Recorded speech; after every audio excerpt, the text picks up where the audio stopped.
Chapitre 1. La naissance de l'Empire. Au cœur d'Istanbul, là où le passé rencontre le présent, les voyageurs les plus curieux peuvent découvrir un lieu caché sous les rues animées de la ville. Yerebatan Sarnıcı, la citerne basilique, se dresse comme une cathédrale d'ombre sous la terre, une relique d'un temps révolu, lorsque cette ville, aujourd'hui connue sous le nom d'Istanbul, portait un autre nom, Constantinople. Revenons encore plus loin dans le temps, à une époque où cette ville ne s'appelait même pas Constantinople, mais Byzance. C'était une modeste cité grecque, située à un endroit stratégique sur le Bosphore, contrôlant les passages entre la mer Égée et la mer Noire. Cette position en faisait déjà une ville d'importance, mais son destin allait changer à jamais avec l'arrivée d'un homme. Cet homme était Constantin Ier, l'empereur romain. En l'an 324, Constantin, cherchant à établir une nouvelle capitale pour son empire, une capitale qui pourrait rivaliser avec Rome elle-même, jeta son dévolu sur Byzance. Il la renomma Constantinople, la cité de Constantin. La ville s'agrandit rapidement, sa superficie étant multipliée par 4. Des ports furent construits pour le commerce et la guerre, des forums, des aqueducs, des églises, des basiliques, et un somptueux palais impérial virent le jour, dressant une silhouette orgueilleuse contre le ciel pendant des siècles. En 412, l'empereur Théodose fit ériger une muraille immense, une fortification qui, pendant plus d'un millénaire, résista à tous les assauts. Ce mur, symbole de la puissance militaire romaine, devint la défense ultime de Constantinople, et tant qu'il tenait debout, l'empire lui-même semblait invincible. Mais l'histoire est capricieuse et le temps a ses propres plans. En 476, l'Empire romain d'Occident s'effondra, laissant Constantinople comme la capitale incontestée du monde romain. La ville grandit encore, atteignant 1 million d'habitants. C'était une cité cosmopolite où se croisaient des églises, des synagogues et même des mosquées, car Constantinople était devenu le carrefour commercial entre l'Europe, le Moyen-Orient et les steppes d'Asie centrale. Cependant, l'Empire byzantin, comme on l'appelle désormais, ne traversa pas les siècles sans heurts. En proie à des invasions incessantes et des guerres civiles, il finit par se réduire à une ombre de lui-même. En 1453, il n'en restait plus que quelques miettes, étalées entre le sud de la Grèce et Constantinople. Pourtant, tant que la cité des empereurs résistait, l'Empire byzantin ne pouvait être totalement effacé. Mais un jeune homme ambitieux et redoutable savait que pour réaliser ses rêves de grandeur, il devait conquérir cette ville légendaire. Ce jeune homme n'était autre que Mehmed II, le nouveau sultan de l'Empire ottoman, un État turc en plein essor, menaçant déjà les puissances européennes et dominant une grande partie de l'Asie mineure. Mehmed II, homme de culture malgré sa brutalité, voyait en Constantinople plus qu'une simple ville. Il la voyait comme la clé pour offrir aux Ottomans le rayonnement mondial qu'ils méritaient. Pour cela, il devait accomplir l'impensable, faire tomber les murs de Théodose, ces mêmes murs qui avaient résisté à tant d'envahisseurs. Mais avant de s'attaquer à Constantinople, revenons un instant sur les débuts de Mehmed. Né en 1432, son ascension au pouvoir fut marquée par des difficultés. Son père, Mourad II, sultan respecté, abdiqua en 1444 pour se consacrer à la prière, laissant Mehmed, âgé de seulement 12 ans, monter sur le trône. Mais le jeune sultan était loin d'être prêt. Son règne précoce fut un désastre. Des révoltes éclatèrent, et Édirne, la capitale ottomane, fut incendiée. Enfin, une croisade lancée par les Vénitiens menaça l'Empire. Sous la pression, les ministres rappelèrent Mourad II, qui reprit le pouvoir, laissant Mehmed dans l'ombre jusqu'à la mort de son père en 1451. Lorsqu'il reprit le trône, Mehmed savait qu'il devait prouver sa valeur. Sa première obsession fut Constantinople. En 1451, la ville byzantine, bien que déclinante, restait une épine dans le pied des Ottomans. Elle contrôlait le Bosphore, un passage crucial entre l'Europe et l'Asie. Pour conquérir Constantinople, Mehmed mit en place un plan audacieux et méthodique. Il renouvela la paix avec ses voisins pour éviter toute interférence, renforça son armée, fit construire une forteresse, Rumli Izari, et développa une artillerie moderne, dont une bombarde gigantesque, surnommée le canon des Dardanelles. Le 2 avril 1453, le siège de Constantinople commença. Mehmed avait 21 ans. Pendant 2 mois, les Ottomans lancèrent des assauts incessants, mais les Byzantins, soutenus par quelques alliés génois et catalans, résistèrent avec acharnement. Les murs de Théodose, bien que meurtris par les bombardements, tenaient bon. La flotte ottomane, malgré sa supériorité, n'était pas capable de franchir la chaîne qui protégeait le port de la ville. Mais Mehmed ne se laissa pas décourager. Dans un coup de génie, il fit transporter ses navires par-dessus le quartier de Galata, bloquant ainsi les ports de Constantinople à la fois, par la mer et par la terre. Cet exploit effraya les défenseurs byzantins, mais ceux-ci continuèrent à se battre avec l'énergie du désespoir. Le 28 mai 1453, Mehmed lança un ultime assaut. Cette fois, la chance tourna en sa faveur. Dans un déluge de feu et de fer, les murs de Constantinople cédèrent. Les troupes de Mehmed pénétrèrent dans la ville, et après des heures de combat acharnés, Constantinople tomba.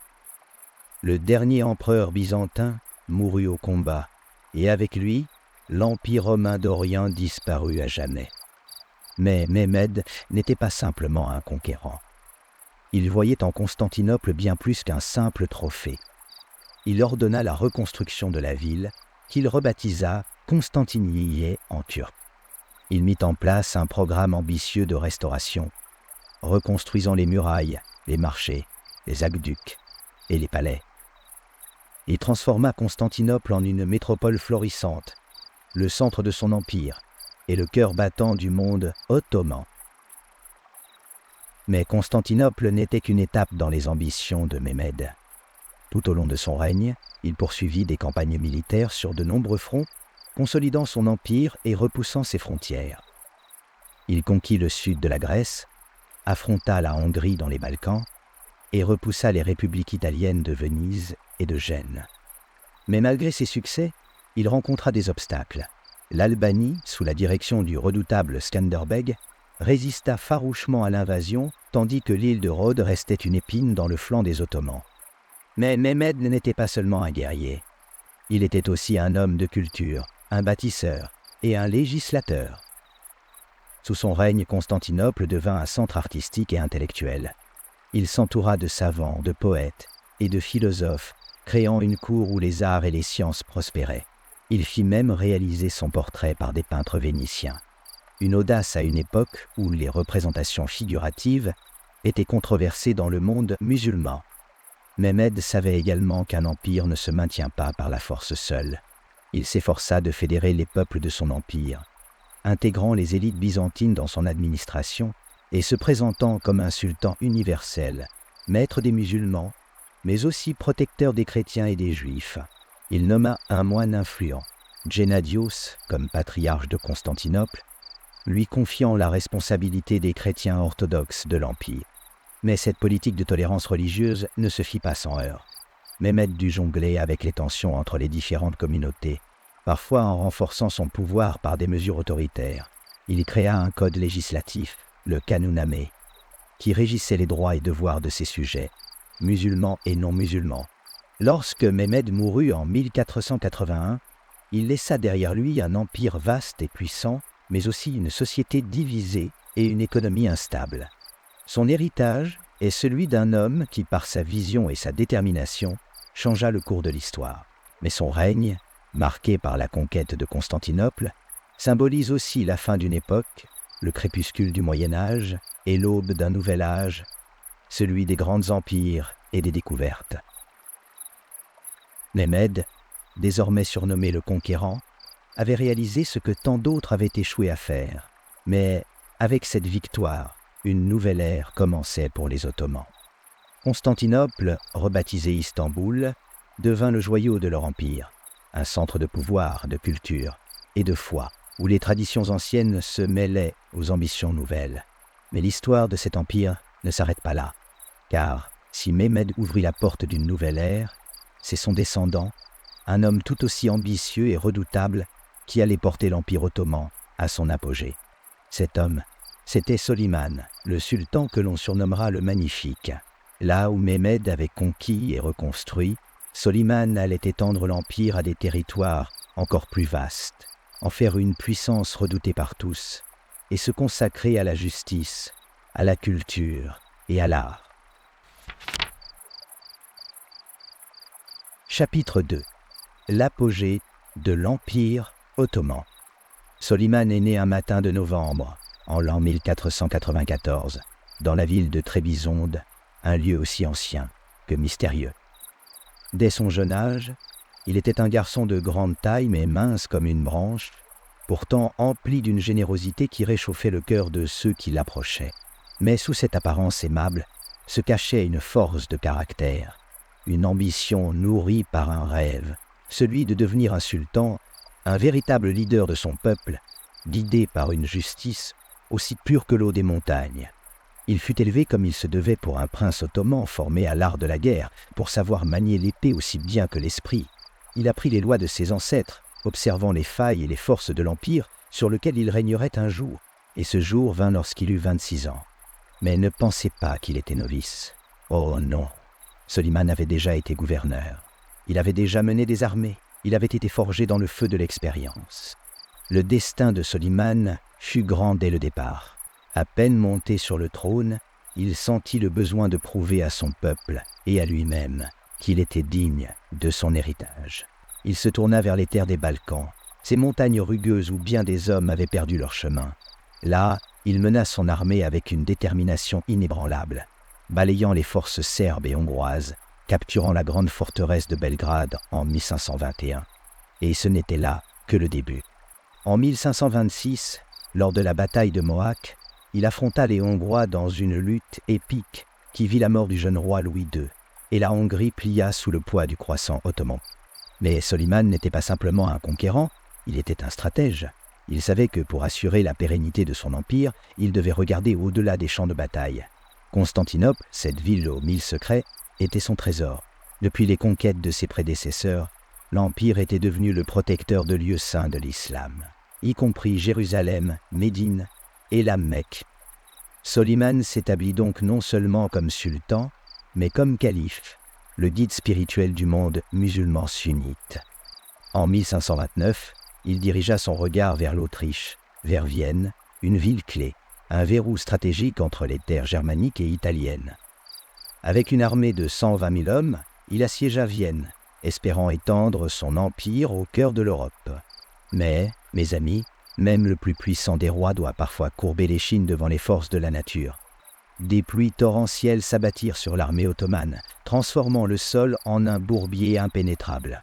Les canons, ces monstres de fer, s'enlisèrent et Soliman, contraint par les éléments, dut abandonner son rêve d'une victoire sur Vienne. Mais l'histoire ne s'arrête pas là. Ne pouvant s'emparer de Vienne, Soliman tourna son regard vers les mers scintillantes de la Méditerranée. Là, il annexa la Libye, la Tunisie et les côtes algériennes, assurant ainsi la domination ottomane sur une large part du monde islamique. Des flottes entières de corsaires partirent des rivages africains pour semer la terreur parmi les navires européens, et sous la direction de l'amiral Barberousse, ces raids maritimes ébranlèrent le commerce des nations occidentales. Soliman affronta aussi les forces perses à l'est, étendant son influence jusqu'à la Mésopotamie, cette terre des anciens, où les rivières du Tigre et de l'Euphrate ont nourri des civilisations depuis des millénaires. Les Ottomans s'emparèrent de Bagdad, cette ville mythique qui avait autrefois été le cœur battant du monde islamique. Mais l'expansion militaire n'était qu'une facette du règne de Soliman. Le sultan était aussi un législateur de renom. Sous son règne, les lois de l'Empire furent réformées, révisées pour être plus justes et adaptées à un empire vaste et diversifié. Le Qanun de Soliman, ce code de loi, régla de nombreux aspects de la vie quotidienne, garantissant les droits des paysans, réduisant l'usage de la peine de mort et condamnant fermement la corruption. C'est ce qui lui valut le surnom de législateur, un titre qu'il porte avec autant de fierté que celui de magnifique. Soliman était aussi un mécène des arts. Comme un roi qui embellit son royaume, il finança de nombreux artistes, poètes et architectes. Son amour pour la culture ne connaissait pas de limite. Les villes de son empire, Constantinople en tête, furent transformées sous sa gouvernance.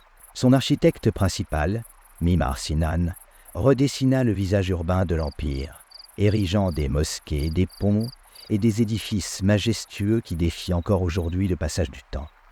Mais ce que beaucoup ignorent, c'est que Soliman lui-même était poète. Ses vers, écrits en turc, en arabe et en persan, sont autant d'échos de son âme. Il écrivit notamment pour Roxelane, son épouse bien-aimée, une ancienne esclave devenue la mère de son héritier, Sélim II. Mais tout comme le jour finit par céder la place à la nuit, le règne de Soliman connut aussi son crépuscule. Dans les dernières années de sa vie, le grand sultan se retira dans l'ombre de son palais de Topkapi, devenant presque un ermite, se consacrant à la prière et à la contemplation. En 1566, lors d'une campagne militaire en Hongrie, Soliman, fatigué par les ans, s'éteignit paisiblement. Sa mort fut tenue secrète par ses ministres, craignant les troubles que la nouvelle aurait pu déclencher parmi ses enfants. Ce n'est que 48 jours plus tard, alors que l'armée rentrait à Belgrade, que la nouvelle fut finalement révélée. Ainsi se termina le règne de Soliman, le Magnifique. Un règne de 46 années, le plus long de l'histoire ottomane. Mais son héritage ne s'éteignit pas avec lui. Il laissa derrière lui un empire dont les fondations, bien que solides, commencèrent à montrer des fissures après sa mort. La défaite navale de Lépante en 1571 marqua le début du déclin ottoman. Mais durant le règne de Soliman, l'empire avait atteint des sommets inégalés. Soliman, par ses conquêtes, son amour des arts et ses réformes législatives, laissa une empreinte indélébile sur l'histoire. Il fut, et demeure, l'incarnation de l'apogée de l'Empire ottoman, un souverain qui, comme les plus grands des rois, continua de briller bien après que la flamme de sa vie se soit éteinte. Et maintenant, mes amis, souvenez-vous de cette histoire, car comme toutes les grandes légendes, elle nous enseigne que la grandeur ne réside pas seulement dans la force ou la richesse, mais dans la sagesse, la justice et la beauté de l'esprit. Soliman le Magnifique, avec tout son pouvoir et son prestige, comprit cela mieux que quiconque.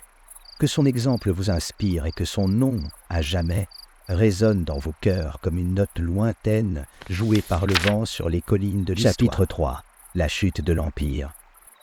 Ainsi l'Empire, qui avait régné avec une main de fer sur 3 continents, commença à vaciller. Tandis que l'Europe bouillonnait de révolutions et de guerres, l'Empire ottoman, tel un colosse aux pieds d'argile, chercha désespérément à rester debout. Mais malgré les efforts de ses dirigeants, l'Empire semblait condamné à se détériorer. C'est alors que Sélim III, un sultan lucide et courageux, prit les rênes. Il comprit que son empire avait pris un retard considérable face aux puissances européennes. Plutôt que de s'enfermer dans les traditions, il envoya ses émissaires en Europe pour apprendre, non par l'épée, mais par la connaissance. Il espérait que les nouvelles idées et technologies redonneraient vie à son empire. Mais hélas, les janissaires, ces anciens guerriers d'élite, devenus une caste privilégiée, ne voulaient pas perdre leurs avantages. En 1807, leur révolte mit fin aux espoirs de réforme de Sélim.